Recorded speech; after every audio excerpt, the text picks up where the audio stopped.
Yes, people, welcome back to another episode of That Gunners Talk.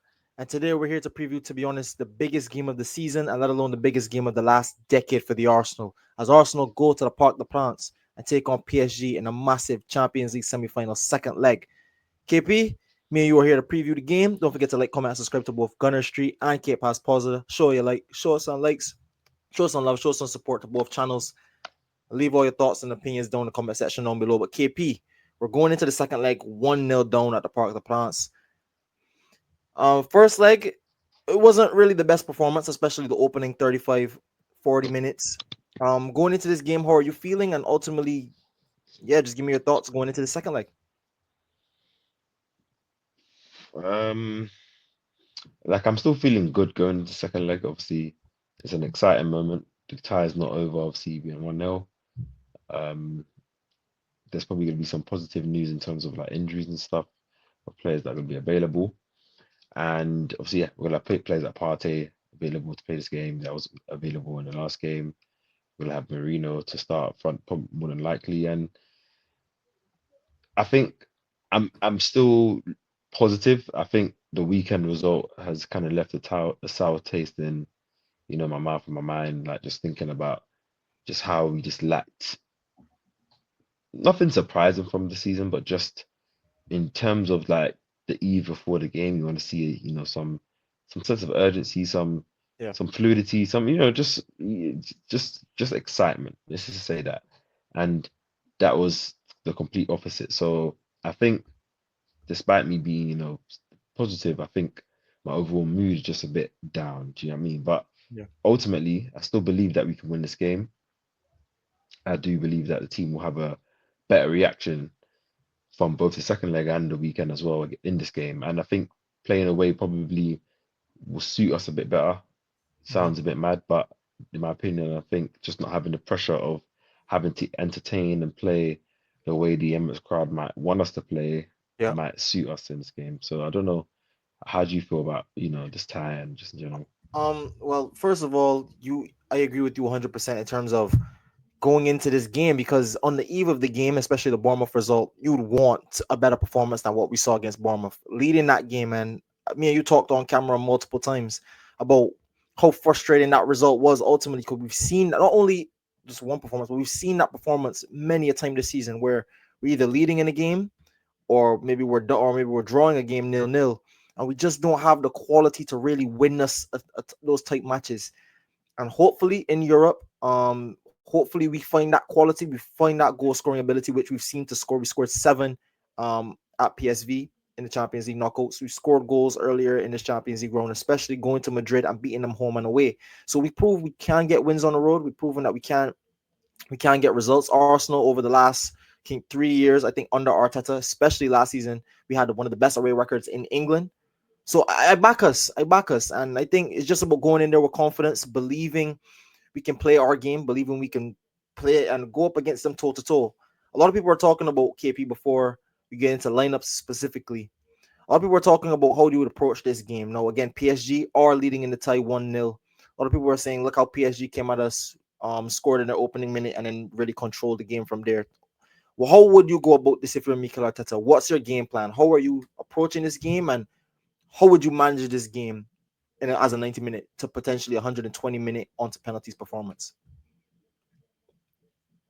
I think we got to go for it, man. Like I think obviously that doesn't mean that you're just going all guns blazing, leaving yourself open. But I think we got to try and press them when they're building up from the back. We got to try and have a better press than what we showed at the Emirates.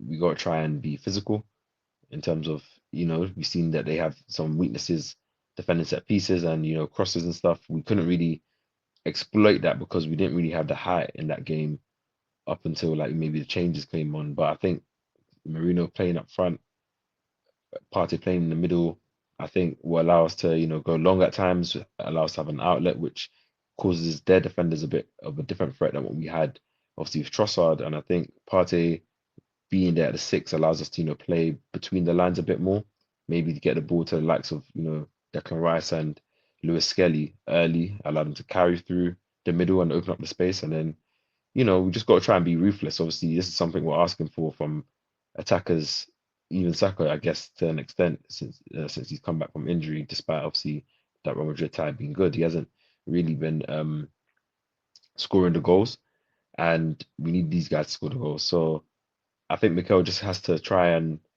make us more physical, make us, we're always going to be defensively solid, but in terms of attack, I think there's a lot of spaces that PSG will leave because the tie is not necessarily over. I don't think they're going to approach it, with a low block or anything like that. They're going to try and score goals. They're going to back themselves to do that, and they're at home. So I think that comes with its consequences as well in terms of when we win the ball back, from their attacks. Do we have the players that can carry the ball and find, the likes of Saka and Martinelli? I think that's the game plan, in my opinion. What about you? Um, I've thought about this all week, but I think there's only one way to beat PSG, and I think we've seen that. You have to take the game to them. If you sit off and low block and let them control the game and dictate with the tempo, you're just gonna get passed off the park. They've shown that they can keep the ball, knock the ball however long they want to, especially with Vitinha, Neves, and Fabio Neres all interchanging in there. Sometimes they're over here, front and the front three as well. Sometimes Dembele is on the left, sometimes he's through the middle, sometimes he's on the right. Due and Kvaratskhelia are both switching all the time. So it's going to be a lot of movement. But I think Arsenal showed the same bit of qualities as well. Like we saw Saka in that first leg as well. Pick up the ball on the left hand side. I think one of the biggest chances Martinelli was just slightly offside, but could have scored, I should say. That was a great chance. First time in a long time we see Bukayo Saka pop up on the left hand side. I put in a great cross. You see Moreno. I think Moreno could be a very key factor in terms of him being up front, like you said, going long that game. And at the moments in the first leg where we didn't end up going long, and remember because Saka had another chance down the byline and Nuno Mendes fell over and the referee somehow gave it a foul, but that came from a long ball. There was a lot of times, especially in that second half, where Roya was pinging the ball to Timber, who pressed high up on the right hand side, and it was between him and Bukayo Saka, but it was just a 2-on-4, like two Saka and Timber versus four PSG defenders. So if we kind of take advantage of that, I think transition is the key for me. Martin Odegaard, he has to be key in transition in terms of decision making. That's really what I'm going to say. It's not that he's not a good player. It's not like he can't play certain passes. His decision making has to be quality. He has to pick up the ball in the right areas, make the right passes, make the right decisions. Same thing with players like Saka. Same thing with players like Martinelli. All about decision making, because transition, especially when we win back the ball in good areas, is about what we do with the ball.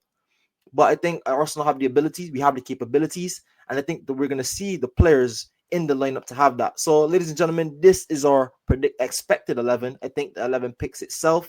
Everyone there, well, should be fit. God forbid any injuries going into tomorrow, tomorrow or whenever the game is. Or it's Wednesday, I should say.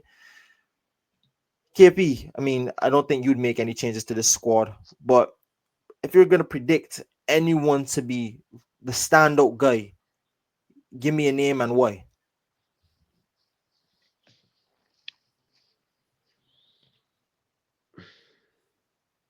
Think it'll be Declan Rice. I think so Um, too. I think a hidden hero will be Lewis Skelly, but I think Declan Rice being able to press up higher, win the ball up higher, um, be a bit more free in terms of how he can go about his game, knowing that he has a trustworthy partner and party behind him. And obviously, in terms of I think I saw a stat today. Apparently, like he's our highest, a top goal scorer in Champions League knockout phases this season, and Oh, just in general. makes sense. Um, like he's the guy that would want to bring it, and I think it's the game that if he can kind of carry the ball through the middle, I don't think there's anyone on PSG's midfield that can really, stop him. Like it'll make that hard for him to do. So I think it's down to him, and I think by him doing that, that'll open up a lot of spaces and draw a lot of defenders in that open up space for Martinelli, Saka, and Odegaard himself. So I say Declan Rice. What about you? I agree with the two names you picked. Just to go slightly different, I'm gonna go Martin Odegaard. Because of what I just said previously, and I'm gonna talk on another player too. He's going to have to be key in those transition areas, man. So much I've seen it against Bournemouth when we won back the ball in good areas, and so much I've seen it against PSG in the first leg. Martin Odegaard has this tendency to dribble the ball into other people's space. He does that to Bukayo Saka a lot, and he does this thing where he drops right next to Partey to pick up the football. And I think his ability and his technical ability, for his technical ability, I don't like how when he plays like that. He has too much passing ability, too much dribbling ability, too much quality, or we're asking for him to be in this squad, I should say. We're relying on him too much. And if he doesn't give us that, it's going to be very hard for us to create chances. And that's ultimately what we're going to have to do. Not only just to beat PSG, but I think to beat Inter Milan or Barcelona, whoever comes out of that semi-final when that game plays as well. We're going to have to need those chance creations, because if a game gets 2-0 down, I'd expect us to come back in the game. I've seen Barca come back in the game from 2-0 down, Inter come back in the game, PSG come back in the game. We have to create chances, and it's something that's killing us all season. Can we miraculously find something? The second player I'll call out, he's not in this 11, but Ethan Waneri. If Odegaard is not playing good, I need to see Mikel Arteta be brave and bring on Ethan Waneri, because that's the one player who I know in and around the box is going to have those snapshots, that ability to open up an angle, and whether that be passing, dribbling, or shooting, he can give us chances and help us create chances. We've seen it against Leicester when we needed a goal. That's how Mikel Moreno got his goals. Listen, man, I think he's either Waneri or Odegaard, but that chance creation and that transition is going to be absolutely key to how, if Arsenal see themselves playing in the Champions League final come at the end of May. But KP, the lineup picks itself. We talked about our feelings. Ultimately, give your score prediction as to what you think this result will be.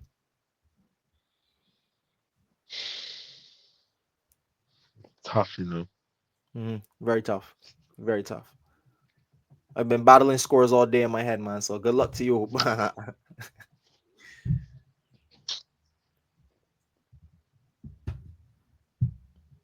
I'll kick it I off. will I'll have kick it off. Oh, I you, will have to you get the say 3-1 ooh, because 3-1. Okay. Hey man, I don't mind it. we have to say 3-1. I don't just say believe that's what happened. I just don't see PSG not scoring.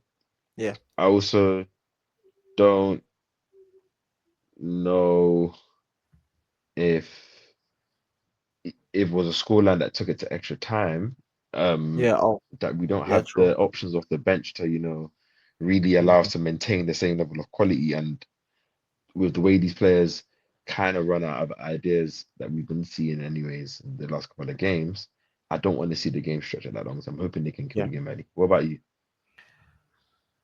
3-1 is a big prediction, KP. I won't lie to you. I'll be It honest. is. 2-1 in Arsenal after extra time. Arsenal go through on penalties. I think it's gonna be one of those nasty ties where you don't want to watch it. You're holding your head all the game through.